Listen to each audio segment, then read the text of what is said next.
Hola, muy buenos días y bienvenidos al proyecto IPG Patsala de español. Yo me llamo María Teresa Miramón y soy profesora visitante de la Universidad Jawaharlal Nehru en New Delhi.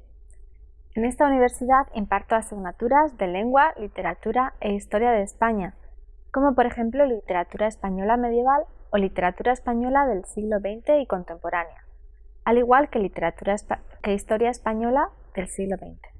Y diferentes asignaturas de lengua española.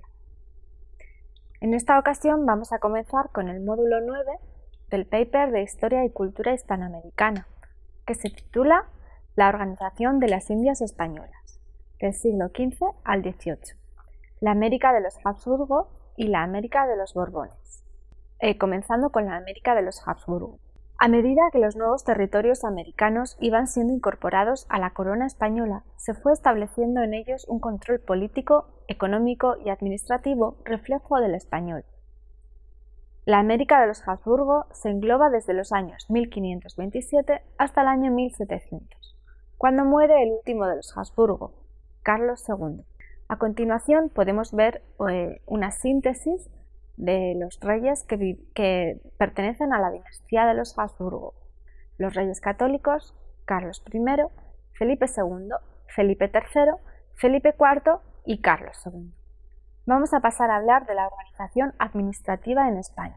Al tomar posesión la corona española de los nuevos territorios conquistados en el Nuevo Mundo, se entiende que estos pasarían a ser una prolongación del reino español y por lo tanto su administración sería igual que en la península. Por eso se creó el Reino de las Indias como una parte más de la corona. Pero en la práctica se necesitaron muchos ajustes y cambios para adaptar la gobernación al extenso y lejano territorio que se quería abarcar. Al principio, los reyes católicos encargaron a Juan Rodríguez de Fonseca, miembro del Consejo de Castilla, la supervisión y organización gubernamental del nuevo. Pero a medida que crecía el territorio fue imposible para él abarcarlo todo, y éste tuvo que solicitar más hombres que le ayudaran con la tarea. Al final se determinó que estos hombres formarían un consejo aparte. En 1524, Carlos II creó definitivamente un consejo específico para estos asuntos, el Consejo Supremo y Real de las Indias. Cristóbal Colón fue el primer virrey en el Nuevo Mundo. Y más tarde, después de que su nieto renunciara a este privilegio a cambio de otras compensaciones, se crearon dos virreinatos principales: el de Nueva España, con su capital en México, y el del Perú, con su capital en Lima, separados ambos por el Istmo de Panamá. Vamos a hablar ahora brevemente de la Casa de Contratación. La Real Casa de Contratación de Indias fue creada en Sevilla en 1503 por los reyes católicos, con el objetivo de regular y fomentar la navegación y el comercio hacia el Nuevo Mundo, aunque fue ampliando sus funciones con el paso del tiempo. Se creó un puesto de piloto mayor en 1508 para supervisar que todos los capitanes que zarparan al nuevo continente tuvieran la preparación necesaria. El primero de ellos fue Américo Vespucio. Y también se creó un puesto de cartógrafo para confeccionar las cartas de navegación y rutas marítimas. Finalmente se creó el Padrón Real, un mapa náutico de las aguas del Nuevo Mundo. A continuación podemos ver una imagen de Sevilla en la segunda mitad del siglo XVI, realizada por Alonso Sánchez de Coello. La Casa de Contratación mantenía un estrecho contacto con la Real Hacienda, ya que una de sus principales funciones también era supervisar los bienes que entraban y salían del territorio peninsular: metales preciosos, maderas, materias primas, etc. Vamos a hablar ahora sobre el Consejo de Indias. Como ya hemos mencionado, el Consejo de Indias lo ratificó en el año 1624 Carlos I, y su objetivo era administrar las colonias en ultramar. Cuando la corte se fijó en Madrid, el Consejo se trasladó al Alcázar Viejo y después al Palacio Real, cuando se construyó. Fue en el año 1671 cuando se precisó el número de integrantes del Consejo y sus funciones. Se discutían temas de administración, justicia, hacienda, guerra y religión, y también tenían facultad para presentar a las personas que ocuparían los puestos más altos de la gobernación y de la Iglesia en Indias, siendo el rey el que elegía finalmente al candidato. Con el tiempo y con la llegada de los últimos Habsburgo, el Consejo fue adquiriendo más poderes, llegando incluso a ser resolutivas sus decisiones. En el siglo XVII sus funciones se fueron disgregando. Se creó la Junta de Guerra de Indias en 1600 y la Cámara de Indias en 1600 a 1609 y a partir de 1644. Esta última fue suspendida durante algunos años y después instaurada de nuevo y se encargaba principalmente de proponer a los candidatos para cargos civiles y militares. Dicho esto, vamos a pasar a hablar de la organización administrativa en los virreinatos. La administración en el territorio americano se regía por un orden piramidal, cuya máxima autoridad ostentaba el virrey, que a su vez debía audiencia al monarca español. Vamos a ver una representación de los principales órganos administrativos y su estatus en la sociedad. En lo alto de la escala está el virrey, después las audiencias, más abajo las gobernaciones, después los cabildos o ayuntamientos de los pueblos y por último las autoridades indígenas. Para empezar, los virreinatos. Cuando la conquista del Nuevo Mundo se estableció, se crearon dos virreinatos para administrar y gobernar las nuevas tierras: el Virreinato de Nueva España y el Virreinato del Perú, que se mantuvieron de esta manera durante el periodo de los Habsburgo, hasta el siglo XVIII, momento en el que se crearían más virreinatos y se cambiaría la geografía política del territorio. Vamos a hablar primero del Virreinato de Nueva España.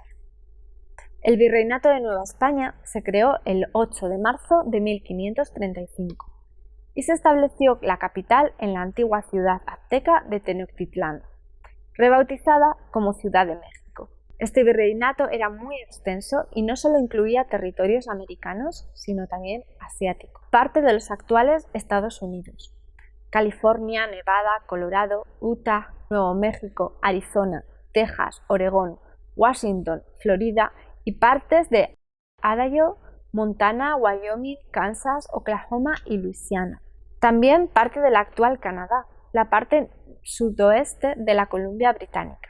Centroamérica, Guatemala, Belice, Costa Rica, El Salvador, Honduras y Nicaragua. Islas, Cuba, República Dominicana, Puerto Rico, Trinidad y Tobago y Guadalupe.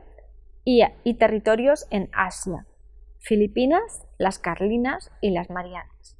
Se extraía oro, plata, cobre y hierro, y también se explotaba la agricultura y la ganadería. A continuación podemos ver una imagen de la máxima extensión del Virreinato de Nueva España, con la incorporación de la Luisiana, de 1764 al 1803. En verde claro, el territorio no controlado de forma efectiva, pero reclamado como parte del virreinato. Vamos a pasar ahora al Virreinato del Perú. El Virreinato del Perú se creó el 20 de noviembre de 1542 y se estableció la capital en Lima, en lugar del Cuzco, ya que estaba en la costa y facilitaba de esta manera las comunicaciones con España. Los territorios que alcanzaba son los siguientes. Vamos a enumerarlos: Perú, Ecuador, Bolivia, Colombia y parte de Argentina y Chile. Un esquema de los dos virreinatos, del de Nueva España y del Perú. La fecha de creación, la capital, los idiomas principales y el primer virrey que se estableció. El Virreinato del Perú se dividía a su vez en dos audiencias, situada una en Lima y la otra en Cuzco. Como veremos, tanto la geografía política del Virreinato de Nueva España como la del Perú cambiarán con la llegada de los Borbones en el siglo XVIII. Una de las más importantes fue la de Potosí, que aportaba los 2/3 de la producción minera del Perú. A continuación, en la imagen podemos ver en verde claro la máxima extensión inicial y nominal del Virreinato del Perú hacia 1542 y en verde oscuro su extensión final hacia 1810, que eran las audiencias. Las audiencias eran el órgano administrativo para impartir justicia en los virreinatos de Nueva España y del Perú. El origen de las audiencias está en España y copian el modelo castellano. De todas las audiencias, habían dos que eran las más importantes y que estaban presididas por el virrey: la Real Audiencia de Lima y la Real Audiencia de México. Vamos a pasar ahora a hablar de las gobernaciones. El cargo de gobernador se había mantenido desde que los primeros conquistadores llegaron al territorio americano, y de hecho comenzó con el mismísimo Cristóbal Colón, y era un cargo vitalicio.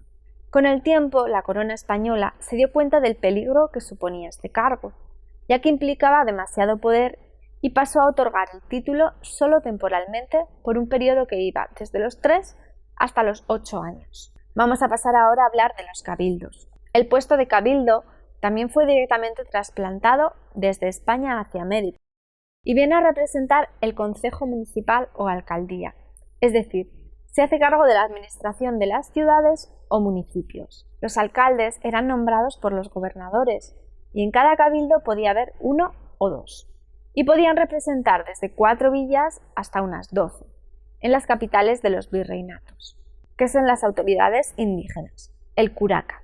En el Virreinato del Perú, las autoridades españolas creyeron conveniente mantener la institución de los aylus a través de los antiguos dirigentes incas. Esta figura era el curaca, que controlaba su propio aylu. Se entendían directamente con el gobernador enviado desde España.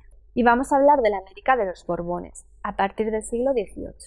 Después de la Guerra de Sucesión, al morir el último de los Habsburgo, Carlos II, sin descendencia, llegó al trono el candidato Borbón, Felipe V, que asumió el trono a la corona española con la condición de renunciar a las aspiraciones del trono francés. Al principio no se llevaron a cabo demasiados cambios en las colonias, pero ante la crisis y la decadencia del Imperio español de finales del siglo XVII y el nuevo movimiento de la Ilustración que llegaba de Francia, se decidió emprender algunas reformas económicas y sociales para evitar la caída del imperio. A continuación podemos ver una línea del tiempo de los monarcas de la dinastía Borbón durante este periodo: Felipe V, Fernando VI, Carlos III y Carlos IV. Además, durante el siglo XVIII se dieron profundos cambios en los virreinatos, ya que el territorio se había ampliado tanto debido a los colonos que fue imposible su control. Así pues, además de los 2 virreinatos ya existentes, el de Nueva España y el de Perú, se decidió establecer el virreinato de Nueva Granada, definitivamente instaurado en 1739, y el virreinato del Río de la Plata en 1776, repartiendo los territorios de otra manera. El virreinato de Nueva Granada y el virreinato del Río de la Plata,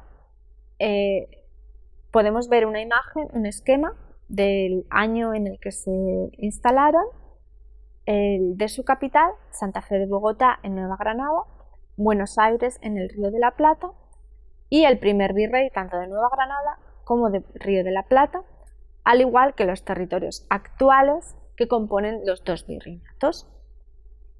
En el virreinato de Nueva Granada está compuesto por los actuales Colombia, Ecuador, Venezuela y parte de Brasil, Costa Rica, Nicaragua y Guayana. El del Río de la Plata por los actuales Argentina, Paraguay, Uruguay, Bolivia, parte de Brasil, Perú y las Maldivas. Por otra parte, en la segunda mitad del siglo XVIII, las gobernaciones pasan a ser sustituidas por las intendencias, por orden de Carlos III. Se tomaron una serie de medidas para recuperar el control que se había ido perdiendo poco a poco durante los últimos años, en los que los ataques del territorio por parte de los franceses, ingleses y holandeses eran constantes. Por otra parte, también se expulsó a los jesuitas del territorio en 1767, reafirmando la corona de esta manera su autoridad sobre la Iglesia. Esto tiene que ver con las medidas reformistas de los Borbones, que vamos a detallar a continuación.